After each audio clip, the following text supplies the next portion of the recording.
In this video, I'm going to talk about the light versus the dark.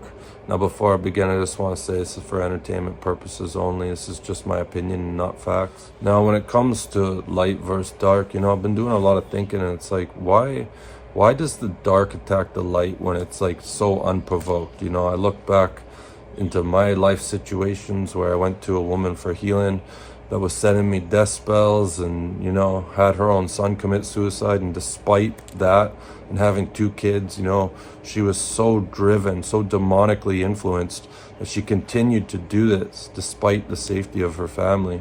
And, I think back to the time when a woman I trusted put arsenic in my drink. And I think, where does this demonic, ego-driven energy come from? And a lot of times it has to do with the dark side feeling betrayed or abandoned by God, or perhaps something's being reflected back to them, or they're feeling outshined, which brings up, feelings of not being worthy. And rather than looking at the pain they're carrying within, they want to attack the mirror. And so oftentimes the dark will attack the light side unprovoked, simply because their demons are triggered and they don't want to go within, do the healing. One of the biggest pitfalls for a light worker is falling into anger and resentment towards God and holding on to all this energy. After 2020, when I had a visitation from the soul of Jesus, I started to remember being a soul before I incarnated here, and I remembered how I really didn't want to come here, and I was sweet talked by my guides and angels.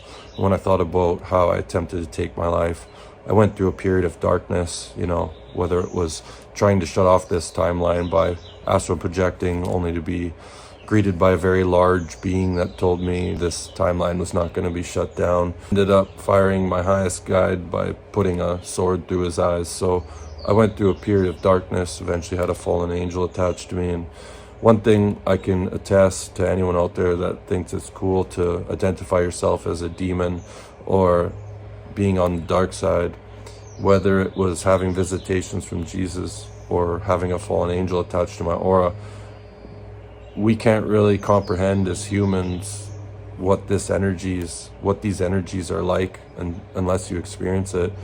The love Jesus has for humanity is so much stronger than you could ever imagine. And the pain and suffering in hell is also much more scary and horrific than you could ever imagine.